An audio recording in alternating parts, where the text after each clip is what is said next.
کہ طالبان کون ہے، کہاں سے آ گئے ہیں؟ کوئی 30 سال پہلے تو ان کا کوئی تذکرہ نہیں تھا۔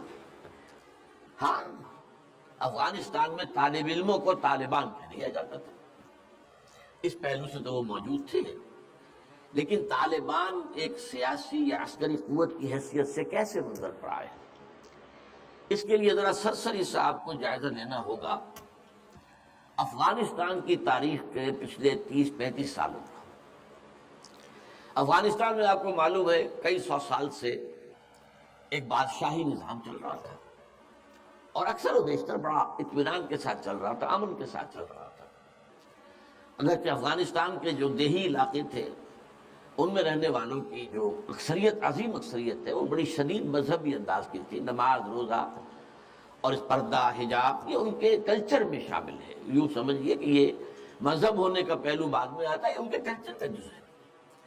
لیکن یہ ہے کہ جو بڑے شہر تھے، خاص طور پر کابل، وہ پوری طرح ویسٹرنائز ہو چکا تھا بادشاہ کے نظام کے تحت۔ جب شاہ ظاہر شاہ آئے تھے ایک دفعہ پاکستان، ان کے ساتھ ان کی بیگم بھی تھی ملکہ، اور وہ سکرٹ پہنے ہوئے تھے، ٹانگیں ان کی ننگی تھی، تو لوگ بڑے حیران ہوئے تھے، افغانستان، افغان بادشاہ کی بیگم جو ہے، افغان ملکہ اس لباس میں۔ لیکن واقعہ یہی ہے کہ کابل جو ہے پورے طور پر ویسٹرنائز تھا، اکثر و بیشتر وہاں بھی جو لوگ نچلے طبقات میں تھے ان کے اندر ظاہر بات ہے کہ مذہب کا وہ جو کلچر ہے ان کا وہ موجود تھا۔ اس کیفیت میں ایک سڈن چینج آئی جب سردار داؤد خان نے تختہ الٹا ظاہر شاہ کا، اور ان کی لیننگز جو ہیں، رجحان جو ہیں، وہ روس کی طرف زیادہ تھے، لیکن یہ کہ وہ کوئی خالص نظریاتی کمیونسٹ نہیں تھے۔ اس کے بعد آپ کو یاد ہوگا یکے بعد دیگرے کئی قتل ہوئے۔ سردار داؤد کو کسی نے قتل کیا، پھر اس کو کسی اور نے قتل کیا، پھر کسی اور نے قتل کیا، اور اس کے بعد آخر میں کیا ہوا کہ روسی فوجیں اور کرمل جو تھا اس کے ساتھ روسی فوجیں آ گئی۔ تو یہ جو ایک تبدیلی ہوئی ہے، اس کے خلاف جو ہے اسلامی قوتوں کی طرف سے ریزنٹمنٹ آئی، اس لیے کہ اگرچہ ان تبدیلیوں کے دوران کمیونزم جو ہے وہ کم سے کم جو شہری علاقے تھے افغانستان کے، اس میں مضبوط قدم جما چکا تھا۔ پارٹیاں دو تھیں، پرچم اور خلق، لیکن ان دونوں کے درمیان فرق وہی تھا جو رشین ریولیوشن میں مولشوکس اور بولشوکس کا تھا۔ پارٹیاں دو لیکن نظریہ ایک، کمیونزم ایک، قیادتیں دو جدا، دو پارٹیاں۔ اسی طریقے سے ان کی پارٹیاں دو تھیں، آپس میں ان کا جو ہے پاور سٹرگل بھی جاری تھی، لیکن کمیونزم کے اوپر وہ بالکل جو ہے پورے متفق تھے۔ اب یہاں پاکستان میں اس کا جو رد عمل ہوا اس کو سمجھیے، جو بہت صحیح ہوا۔ ابھی جب کہ وہ ریزسٹنس شروع ہوئی تھی اور روسی فوجیں نہیں آئی تھیں، ابھی گویا کہ ایک لوکل فینومینا تھا، گویا کہ سب کچھ جو ہے وہ افغانستان کے اندر جس کو میلٹنگ پاٹ کہتے ہیں اسی کے اندر تھا۔ تو اس وقت بھی ظاہر بات ہے کہ کمیونزم کے خلاف مسلمانوں کے اندر اور مذہبی مزاج کے لوگوں کے اندر ایک رد عمل شروع ہوا، ریزسٹنس شروع ہوا، اور ان میں خاص طور پر کالجوں اور یونیورسٹیوں کے طلبہ کا حصہ بہت زیادہ تھا۔ یہ لوگ جو ہے یا تو جماعت اسلامی کے زیر اثر تھے، اور یا زیادہ تر جو ہے الاخوان المسلمون کے زیر اثر تھے۔ انہی کے لیڈروں میں حکمت یار تھے، گل بدین حکمت یار، انہی میں احمد شاہ مسعود، اور ان دونوں کی بڑی گہری دوستی تھی، بہت گہرے ایک دوسرے کے ساتھ یہ گویا کہ کامریڈز تھے اور ساتھی تھے۔ پھر استاد ربانی، عبدالرسول سیاف، اس قسم کے لوگ، ان لوگوں نے جو ریزسٹنس موومنٹ شروع کی، تو یہاں بھٹو صاحب نے اس وقت بالکل صحیح قدم اٹھایا۔ ان میں سے بعض لوگوں کو دعوت دی، وہ آئے دارالحکومت میں، بھٹو صاحب کے مہمان رہے، ان کی پیٹھ تھپکی، ٹھیک ہے کرو کوشش، اور یقیناً کچھ نہ کچھ جو ہے انہیں مدد بھی دی ہوگی، لیکن یہ اس کے بارے میں مجھے معلوم کچھ نہیں ہے۔ اندازہ ہے کہ جب بلایا ہے، پیٹھ تھپکی ہے، اس لیے کہ ظاہر بات ہے ان کو معلوم تھا یہ کہ اگر جو ہے یہاں پر کمیونزم آ گیا اور خاص طور پر روس اگر قابض ہو گیا تو پھر اس کا اگلا قدم پاکستان ہے۔ گویا کہ وہ جو صدیوں پرانا خواب ہے روسیوں کا، وہ زار کے زمانے کا خواب ہے کہ سائبیرین ریچ جو ہے وہ بہت ہی چاہتا تھا کہ کسی طریقے سے یہ افغانستان اور پاکستان کو رونگتے ہوئے اور وہ جو ہے بحیرہ عرب، عربین سی اور بحر ہند، انڈین اوشن کے گرم پانیوں تک پہنچا ہے۔ لہذا افغانستان میں قدم جم گئے تو ظاہر بات ہے کہ اس کے بعد اگلا ہدف جو ہے وہ پاکستان ہوگا۔ تو یہ صورتحال تھی کہ جس میں بھٹو صاحب نے جو قدم اٹھایا وہ بالکل صحیح تھا۔ بعد میں جب روسی فوجیں آ گئی، اب ایک ریزسٹنس شروع ہوئی زبردست۔ ان میں سب سے پہلی ریزسٹنس جو ہے وہ در حقیقت جو جہاد شروع ہوا ہے وہ جہاد فی سبیل الحریت تھا۔ اس کی بنیاد مذہبی نہیں تھی بلکہ آزادی، اس لیے کہ افغان قوم جو ہے وہ غلام رہنے کی عادی نہیں ہے، اس کے لیے ذہناً تیار نہیں، جذباتی طور پر تیار نہیں، پوری تاریخ کی حقیقت ہے یہ۔ چنانچہ اسی زمانے میں جب روس کے خلاف جنگ جاری تھی اور جہاد ہو رہا تھا افغانستان میں، تو مارگریٹ تھیچر ایک دفعہ آئی تھی پاکستان کے دورے پر، اور وہ طورخم پر جا کر انہوں نے خطاب کیا تھا کچھ لوگوں سے، جس میں بڑے تاریخی جملے مجھے آج تک یاد ہیں۔ We learned our lesson and the Russians will also soon learn their lesson۔ Afghanistan کے بارے میں ہم نے سبق سیکھ لیا تھا، ہم نے بار بار فوج کشی کی اور فتح کیا، لیکن اپنا قبضہ برقرار نہیں رکھ سکے۔ اسی طریقے سے بالفرض اگر روس نے قبضہ کر بھی لیا تو وہ یہاں رہ نہیں سکے گا۔ یہ سبق جو ہے ہم نے تو سیکھ لیا ہے، روسی بھی سیکھ لیا ہے۔ اور اس وقت جو صورتحال پیدا ہوئی اس میں ایک فیکٹر جو نیا آیا اس کو ذہن میں رکھیے۔ اس وقت پورے عالم اسلام میں احیاء اسلام اور نفاذ شریعت کا ایک جذبہ پروان چڑھ رہا ہے۔ یہ جذبہ شروع ہوا ہے کب؟ جب کہ کولونیل رول کا بستر طے ہونا شروع ہوا۔ یہ یورپین جو پاورز تھی انہوں نے اپنا بستر رول کرنا شروع کیا، تو جیسے جیسے مسلمان ممالک آزاد ہوئے ان کو یاد آیا، جیسے آدمی کو نیند سے اٹھے تو یاد آیا کہ میں نے کوئی خواب دیکھا تھا، یاد آیا کہ ہمارا بھی ایک نظام ہوتا تھا نا، یہ انگریزوں کے آنے سے پہلے یا ولندیزیوں کے آنے سے پہلے یا فرانسیسیوں کے آنے سے پہلے یا اطالویوں کے آنے سے پہلے یا اسپینیئرز کے آنے سے پہلے یہ آخر ہمارا ایک نظام تھا، تو اب ہم اس نظام کو دوبارہ قائم کریں۔ یہ ایک جذبہ تھا، اگرچہ مبہم تھا، واضح نہیں تھا، اور یہ کہ آج کے دور میں اسلامی نظام کیا ہوگا، کیسے ہوگا، اس کے کوئی واضح تصورات نہیں تھے، لیکن جذبہ موجود تھا۔ اسی کو علامہ اقبال نے جو ہے ابلیس کی زبان سے کہلوایا ہے، وہ ابلیس کی مجلس شورا میں، کہ ہے اگر کوئی خطر مجھ کو تو اس امت سے ہے، نہ مجھے جمہوریت سے کوئی اندیشہ ہے، ہم نے خود شاہی کو پہنایا جمہوری لباس، یہ تو ہم نے خود ہی اس کو لباس اڑا دیا ہے شاہی کو، اور اسے جمہوریت کا رنگ دے دیا ہے۔ وہ انڈیویجول ساورنٹی کی بجائے پاپولر ساورنٹی، کلیکٹیو ساورنٹی، وہ شرک جو کا تو ہے، پہر جو کا تو ہے، اور نہ مجھے اشتراکیت سے کوئی اندیشہ ہے۔ کب ڈرا سکتے ہیں مجھ کو اشتراکی کوچہ گرد؟ ہاں ہے اگر کوئی خطر مجھ کو تو اس امت سے ہے جس کی خاکستر میں ہے اب تک شرار آرزو۔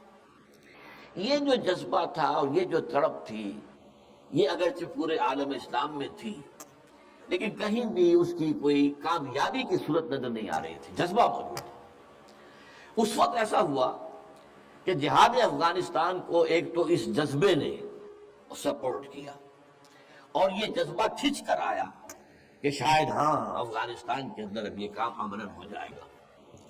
اس لیے پوری دنیا سے لوگ آئے، والنٹیئرز آئے، انہوں نے جانیں دی، انہوں نے وہاں پر محنتیں کی، اپنے کوئی انڈونیشیا سے چلا آ رہا ہے، کوئی برما سے چلا آ رہا ہے، کوئی فلسطین سے چلا آ رہا ہے، کوئی فلپائن سے چلا آ رہا ہے، کوئی تھائی لینڈ سے چلا آ رہا ہے، کوئی سعودی عرب سے چلا آ رہا ہے، کوئی مصر سے چلا آ رہا ہے، کوئی لیبیا سے چلا آ رہا ہے، کوئی چیچنیا سے چلا آ رہا ہے، یہ سارے لوگ آئے وہاں، اس لیے کہ جذبہ یہ کہا گیا کہ یہ جہاد فی سبیل اللہ ہے۔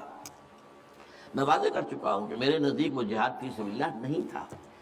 جہاد فی سبیل اللہ کی جو شرائط ہے وہ یہ ہے کہ پہلے دعوت اور اس میں اتمام حجت، پھر جو دعوت کو قبول کرے انہیں منظم کرنا، ڈسپلن آرگنائزیشن میں لانا، ایک امیر کے تابع ہوگا اس سے بیعت کر کے، اور پھر یہ کہ ان کی تربیت، ان کا تزکیہ یہ ہو کہ دل میں سوائے اللہ کی رضا کے کوئی اور جذبہ باقی نہ رہ جائے۔ یہ مال و دولت دنیا یہ نہیں، کچھ نہیں، نہ حکومت نہ سیادت، صرف اللہ کا، اللہ کی رضا، اور یہ کہ جذبہ اتنا ابھر آئے کہ تن من دھن حتیٰ کہ جان دینے کے لیے تیار ہو جائے۔ یہ ساری شرائطیں جہاد فی سبیل اللہ کی. ظاہر بات ہے کہ وہاں پر تو جو ایک دم حملہ ہو گیا اور دوسری فوجی آ گئے تو نہ ان کاموں کا موقع تھا نہ اس کے لیے وقت تھا. وہ لوگ کھڑے ہو گئے. یہ جہاد فی سبیل حریت تھا، آزادی کا جہاد.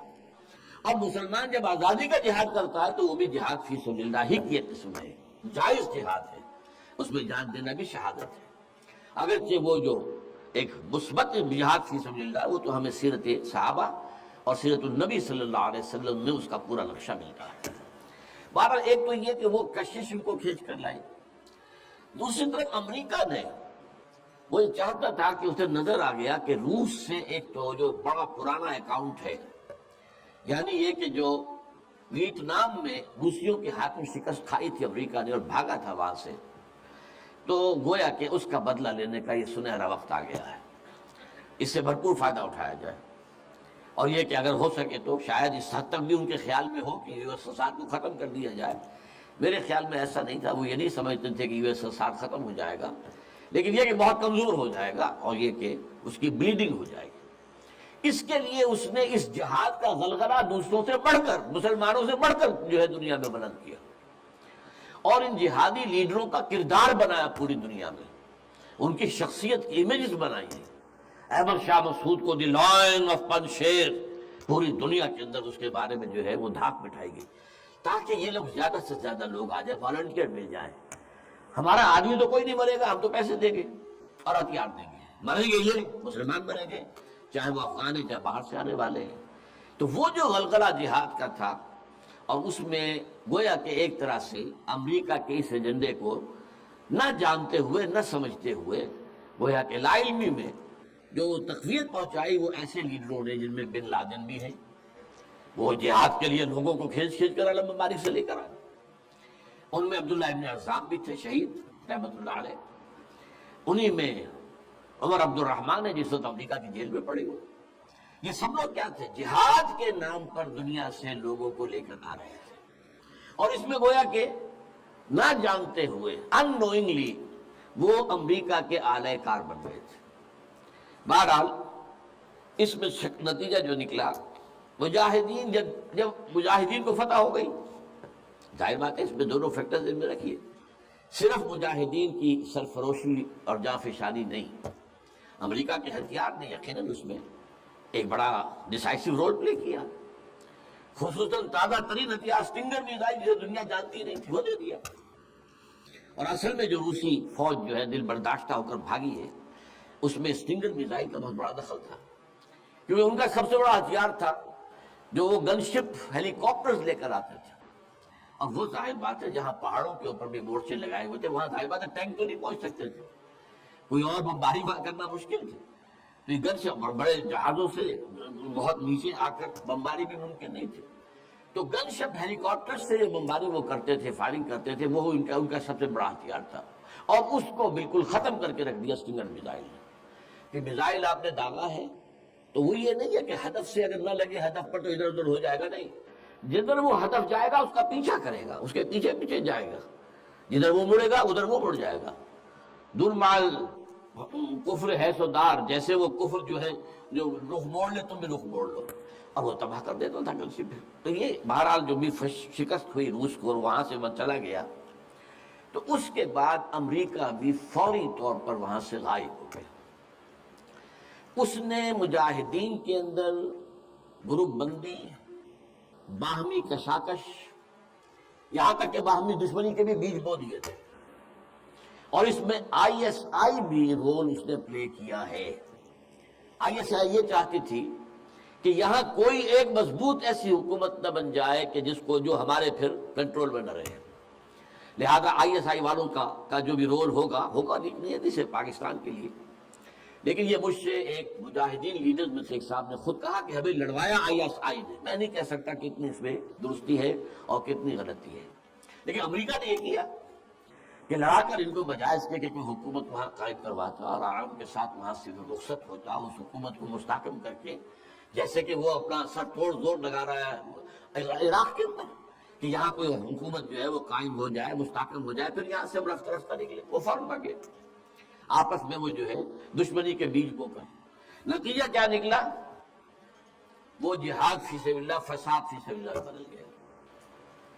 وہ تباہی آئی ہے افغانستان پر جو پہلے نہیں آئی تھی، روسیوں کے ہاتھوں نہیں آئی تھی، خاص طور پر کابل میں۔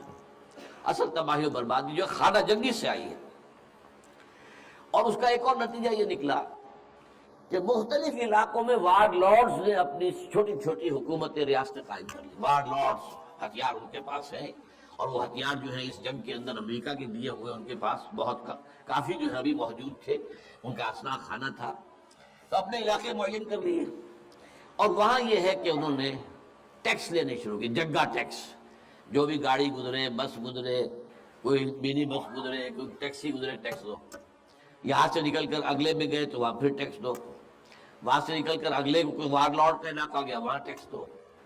اور نہ صرف یہ کہ ٹیکس، بلکہ وہ یہ بھی کہا جاتا ہے کہ وہ خوبصورت عورتوں کو بھی اتار لیتے تھے اور خوبصورت لڑکوں کو بھی اتار لیتے تھے۔ یہ جو صورتحال تھی، اس سے افغان لوگوں کا کہ ناک میں دم آ گیا، سب پریشان ہو گئے۔ اچھا، یہ جو میں نے کہا ہے کہ یہ امریکہ نے یہ مجاہدین کی قیادت تھی، اسے آپس میں لڑا کر پھر یہاں سے بھاگ جانے کے اندر نافذ سمجھی۔ اس کی وجہ یہ تھی، امریکہ کو اندیشہ تھا کہ یہ لوگ پڑھے لکھے، جدید تعلیم یافتہ ہیں، یہ انجینئرز ہیں، گلبدین حکمت یار، احمد شاہ مسعود، استاد ربانی، بڑے عالم ہیں، فاضل ہیں، عبد الرسول سیاب الازہر کے پڑھے ہوئے تھے، اسی طریقے سے صبغت اللہ جو ہے وہ بھی بڑے عالم آدمی تھے اور پڑھے لکھے آدمی تھے، جدید تعلیم یافتہ بھی اور قدیم بھی جاتا نہیں۔ تو اس اعتبار سے انہیں اندیشہ تھا ان لوگوں کی حکومت بن گئی اگر تو یہ ایک ماڈرن اسلامک اسٹیٹ بنا دیں گے، اور یہ وہ شے ہے جو ہمارے لیے سب سے زیادہ خطرناک، سب سے زیادہ ناپسندیدہ معاملہ ہوگا، اس لیے کہ اگر واقع طرح کی ماڈرن اسلامک اسٹیٹ وجود میں آ گئی تو ہمارے نظام کا خاتمہ ہو جائے گا۔ وہ تو یہ کہ سورج طلوع ہوتا ہے تو تاریکی تو جائے گی، رات کو تو جانا ہی جانا ہے، وہ تو جب تک سورج طلوع نہیں ہوتا رات کی تاریکی ہے، یہ انہیں اندازہ تھا خوب۔ بہرحال اس لیے انہوں نے خاص طور پر ان کو آپس میں لڑایا بھی۔ اس کے بعد یہ ہے کہ جب افغانستان کے لوگوں کے ناک میں دم آ گیا تو اب یہ ایک مرد مجاہد ملا عمر کھڑا ہوا، وہ کوئی بڑا عالم دین نہیں بلکہ پوری طرح جو ہے وہ تعلیم یافتہ بھی نہیں ہے، عربی مدارس وغیرہ سے، اور ان کے ساتھ عربی مدارس کے طلباء طالبان وہ کچھ کھڑے ہو گئے، کمر کس لیے کہ اب یہاں کسی طرح امن قائم کیا جائے۔ یہ پکار ایسی تھی کہ جو گویا کہ افغانوں کے دل کی پکار تھی، تنگ آئے ہوئے تھے ان وار لارڈ سے اور ان کے مظالم سے اور ان کے استحصال سے، لہذا وہ جہاں گئے ان کا استقبال ہوا۔ بہت سے لوگوں نے اپنے ہتھیار ان کے حوالے کر دیے، یہاں تک کہ گلبدین حکمت یار جو بالکل کابل کے پاس پڑا ہوا تھا اپنی فوجیں لے کر، اور گویا کہ وہ کسی فائنل اسالٹ کی تیاری میں تھا، جب یہ آئے ہیں تو اس نے راستہ دے دیا اور خود پیچھے ہٹ گیا۔ اس طریقے سے یوں سمجھیے کہ در حقیقت افغانستان میں ان طالبان کی حکومت جو ہے یہ گاڈ گیون ہے۔ وہ جو ایک شعر ہے کہ خود بخود تیار ہے پکے ہوئے پھل کی طرح، دیکھیے گرتا ہے آخر کس کی جھولی میں فرنگ۔ تو یہ حالات نے اس درجے صورت اختیار کر لی تھی کہ یہ طالبان کو کوئی ریزسٹنس نہیں ملی اور ان کی جو ہے ایک حکومت قائم ہو گئی، بلکہ یہ گویا کہ اللہ تعالیٰ کی جو ہے حکمت کا ایک ظہور ہوا ہے۔ اس میں امریکہ نے اور امریکہ کے کہنے پر پاکستان نے، سعودی عرب نے، امارات نے طالبان کو سپورٹ کیا۔ بے نظیر کی حکومت تھی، کہاں بے نظیر جیسے سیکولر ذہن کی اور آزاد خیال قسم کی عورت، کہاں طالبان مولوی ملاٹے ان کے خیال کے مطابق۔ سعودی عرب نے امریکہ کے حکم سے مدد دی، امارات نے مدد دی، پاکستان نے تسلیم کر لیا، سعودی عرب نے تسلیم کر لیا اور امارات نے تسلیم کر لیا۔ ان کی جو ہے ایمبیسڈرز وہ آ کر یہاں بیٹھ گئے۔ اس کی وجہ کیا ہے؟ امریکہ سمجھتا تھا یہ ٹھیک ہے، یہ ملا ملاٹے ہیں، انہیں کوئی دنیا کا کوئی علم ہے نہیں، یہ جانتے ہی نہیں، لہذا ان سے کھیلنا آسان ہے، انہیں ہم اپنی انگلیوں پر نچائیں گے، ان کو کٹ پتلی بنا لیں گے۔ اس پہلو سے انہوں نے کہا کہ یہ اچھا ہے، یہ لوگ اگر آ جائیں تو ٹھیک ہے، وہ خطرہ نہیں ہے کہ یہاں کوئی ایک ایسا اسلامی نظام سامنے آ جائے جو جدید دنیا کے تمام تصورات و تقاضوں کو بھی پورا کرتا ہو اور کتاب و سنت کے تقاضوں کو پورا کرتا ہو، اس کا کوئی اندیشہ نہیں ہے، لہٰذا انہیں مدد دی۔ لیکن ہوا کیا؟ دو کام ایسے ہوئے ہیں کہ ایک تو افغانستان کے 90% علاقے پر قبضہ جو ہوا تو امن، کلی امن، چوری ختم، ڈکیتی ختم، زنا بالجبر ختم، زنا ختم، تو اب آنکھیں کھل گئی امریکہ کی، یہ کیا ہو رہا ہے؟ اور ملا عمر کے ایک حکم پر پاپی کی کاشت زیرو۔ اب یہ ہے کہ کفر کے ایوانوں میں پوری دنیا میں خطرے کی گھنٹیاں بجی۔ یہ معاملہ کیا ہے؟ نارضت عشق کے خونی جگرے پیدا شد، حسن لرزید کے صاحب نظرے پیدا شد۔ یہ تو ہم جس سے ڈر رہے تھے، جس کا ہمیں خوف تھا، جس کا ہمیں اندیشہ تھا، وہ تو حقیقت سامنے آ رہی ہے۔ ابھی تو پورا نظام کی کوئی بات نہیں ہے، ابھی تو انہوں نے چند سزائیں نافذ کی ہیں، اس سے زیادہ تو ابھی ان کا کانسرٹ بھی کوئی نظر نہیں آیا۔ ہم خود جب گئے ہیں وہاں پر، میں ایک وفد لے کر گیا ہوں، تو نہ ان کے ذہن میں کوئی سیاسی نظام کا کوئی واضح تصور تھا، نہ میں نے ان سے پوچھا آپ کے کوئی پارلیمنٹ مجلس شورا مجلس ملی کہ نہیں، کوئی نہیں ہے، نہ کوئی معاشی نظام کا ان کے سامنے نقشہ تھا۔ میں نے پوچھا کہ آپ کے یہاں بینک ہے کہ نہیں ہے، میں نے کہا آپ اپنا پیسہ کہاں رکھتے ہیں، ہمارے پاس پیسہ ہے ہی نہیں۔ مطلب یہ کہ یہ کوئی نظام کی بات تھی نہیں، لیکن یہ کہ چوری کا ہاتھ کاٹنا، زنا کی سزا دینا، رجم کرنا، قتل کے بدلے قتل علی الاعلان میدان کے اندر، اور سر جو ہے قلم کرنا یا سینے کے اندر۔ ایک صاحب نے جو کہ آئی وٹنس تھے، انہوں نے دیکھا تھا کہ ایک شخص نے ایک دوسرے شخص کو قتل کیا سینے میں خنجر بھونک کر، اب اس کو پکڑ کر رسیوں سے باندھ کر لا کے ڈال دیا گیا اسٹیڈیم کے اندر، اور چھت لگے ہوئے لوگوں کے دیکھ رہے ہیں، اور اس کی بیوی سے، مقتول کی بیوی کے ہاتھ میں خنجر دے کر کہا گیا بھونکو اس کے سب کی طرف، اس کے سینے کے اندر اس نے کیا۔ اب یہ جو مناظر ہیں، ان کو دیکھنے کے بعد کیا کہیں کوئی جرم رہ جائے گا؟ جیسے کہ اس سے پہلے بھی تھا معاملہ دنیا کے سامنے کہ سعودی عرب جو ہے وہ کرائم فری معاشرہ بن گیا تھا جب سے وہاں پر اسلامی جو حدود اور تعزیرات نافذ ہوئی۔ یہ معاملہ انہوں نے دیکھ لیا کہ یہ تو ہو گیا، تو اس اعتبار سے ان کو جو ہے اب بڑی شدید خطرے کی بات ہوئی۔ البتہ یہ ضرور نوٹ کر لیجئے کہ اس ابتدائی عرصے میں طالبان سے کچھ غلطیاں بھی ہوئی۔ پہلی بات تو یہ کہ نہ ان کی کوئی تعلیم ہوئی تھی، نہ تربیت ہوئی تھی، نہ تنظیم ہوئی تھی، نہ کوئی ڈسپلن قائم تھا، یہ تو موب تھا، لہذا ان سے بڑی بڑی غلطیاں ہوئی۔ مثلاً مزار شریف میں ایران کے سفارت خانے پر حملہ کیا، سفارتکاروں کو قتل کر دیا۔ پھر یہ کہ ان کے اندر مذہبی شدت پسندی بہت تھی، کٹر حنفیت، اور اس کے اندر کچھ نہ کچھ تشدد کا ایلیمنٹ بھی۔ ظاہر بات ہے ان عام لوگوں کے ان پڑھ لوگ، اب ان کے ذہن میں جو چیزیں تھیں، داڑھی جو ہے سنت موقدہ ہے، نہیں رکھتا اس کو سزا دو، اور حجام جو ہے اس کا سر قلم کر دو اگر وہ شیونگ کرتا ہے تو۔ اسی طریقے سے پردے کا شدت کے ساتھ نفاذ کیا گیا، عورتیں باہر کیوں نکلے، اپنے گھروں میں رہو، یا یہ کہ پورا برقع لے کر نکلو، جو بھی آپ کے ہاں دنیا بھر میں شٹل کاک جس کو کہتے ہیں، وہ جو ایک خیمے کی شکل میں ہوتا ہے، تو وہ لے لو۔ تو اس حوالے سے تشدد پسندی بھی ہوئی ہے، اور کچھ غلطیاں بھی ہوئی ہیں، کچھ زیادتیاں بھی ہوئی ہیں، اور کچھ انتہائی تنگ نظر مذہبیت بھی ہوا۔ یہ حقائق ہیں جو ہمیں ماننے پڑیں گے۔ اب جب پوری دنیا کے اندر یہ خطرے کی گھنٹیاں بج گئی عالم کفر کے اندر کہ نارضت عشق کہ خونی جگر پیدا شد، وہ تو آ گیا، خونی جگر رکھنے والا وہ تو سامنے آ گیا، وہ خطرہ جسے اب ڈر رہے تھے، کہاں پر رہے تھے۔ اس لیے کہ آپ کو معلوم ہے کہ جب USSR کا خاتمہ ہوا ہے اور اس کے بعد جو ہے نیٹو کو سرنما آرگنائز کرنے کی باتیں شروع ہوئیں، توسیع کی شروع ہوئی، تو کسی سے نے پوچھا نیٹو چیف سے، کمانڈر ان چیف سے، کہ اب آپ کس کے لیے، آپ کا جو دشمن تھا جس کے لیے آپ نے سارے دھندے بنائے تھے، سیٹو بھی تھا، سینٹو بھی تھا، اور نیٹو بھی تھا، اور سب سے بڑا معاملہ نیٹو کا تھا، تو اب تو تمہارا وہ دشمن ختم ہو گیا، تمہارے سامنے تمہارے گھٹنوں پہ تمہارے قدموں میں پڑا ہوا ہے، تم سے مدد کی بھیک مانگ رہا ہے، تو تمہیں کیا خوف ہے؟ تو انہوں نے کہا ہمیں اب اسلامک فنڈامنٹلزم کا خطرہ ہے۔ اس کے لیے گویا کہ they started to build up their loins، اپنے جو ہے کمر کسنے کے لیے انہوں نے پروگرام بنا لیا۔ اور اس کے لیے نوٹ کیجئے 9/11 کا حادثہ فاجعہ خود کروایا، یہ ثابت شدہ حقیقت ہے اس وقت۔ اس میں طالبان کا تو خیر 0% بھی کوئی امکان نہیں، اس میں القاعدہ کا بھی کوئی حصہ نہیں۔ یہ ضرور معلوم ہوتا ہے کہ ان میں جن لوگوں کو انہوں نے اپنے آگے رکھ لیا تھا دنیا کو دکھانے کے لیے، کچھ نوجوان قسم کے جو پائلٹس تھے جنہوں نے چھوٹے چھوٹے جہازوں پر، چڑیوں جیسے جہازوں پر تربیت حاصل کی تھی، دکھانے کے لیے انہوں نے کیا ہے۔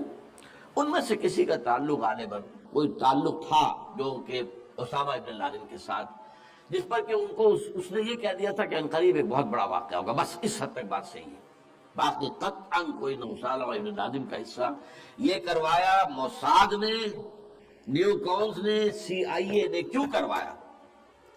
اس لیے کہ ان کے سامنے اب افغانستان کے اندر ایک بہت بڑی فوج کشی کرنے کے لیے ایک بہت بڑی طاقت کی ضرورت ہے، اور یہ بہت بڑی طاقت جو ہے اس کے لیے امریکہ کا جو پبلک اوپینین ہے تیار نہیں ہوگا جب تک کہ اتنا بڑا کوئی حادثہ نہ ہو جائے، اور دنیا کی بھی بڑی کولیشن نہیں بنے گی جب تک کہ اتنا بڑا کوئی حادثہ نہ ہو جائے۔ یہ انہوں نے خود کرایا، اس لیے کہ اس سے پہلے یہ ایک اور بات جو ہے وہ بیچ میں آ گئی ہے، لیکن میں بیان کر دوں، یہ تو 90s کے اندر، لیٹ 90s میں بات ہو گئی تھی کہ امریکہ میں جو ٹاپ کے تھنک ٹینکس تھے وہ سوچ رہے تھے کہ 21ویں صدی میں امریکہ اس گلوب کی سپریم سپر پاور کیسے رہے، اپنی اس پوزیشن کو جو حاصل ہو گئی ہے اس وقت اور بھی مضبوط کرے۔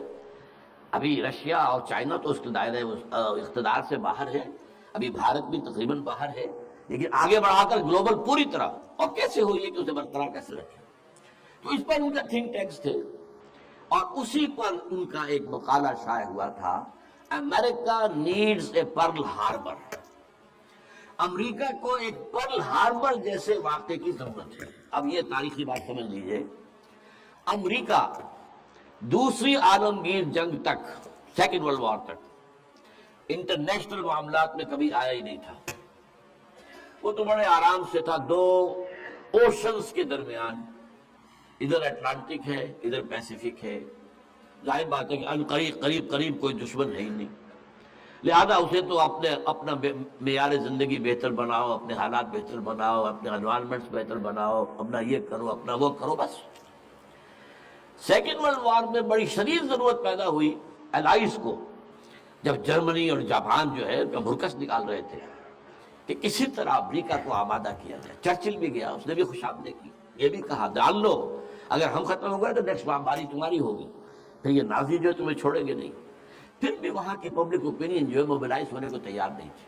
اب اس کے اوپر ایک کام یہ ہو گیا، جاپانیوں نے بہت بڑا بلنڈر کیا، پرل ہاربر پر، ایک بہت دور دراز کی وہ بندرگاہ تھی جہاں امریکہ کا ایک بہت بڑا جو نیوی کا بیس تھا، اچانک اس پر حملہ کیا، بے شمار ان کے جہاز جو ہے غرق کر دیے، بے شمار لوگ مارے گئے، اور بے شمار لوگ جو ہے وہ زخمی ہوئے یا یہ کہ محفور ہوئے۔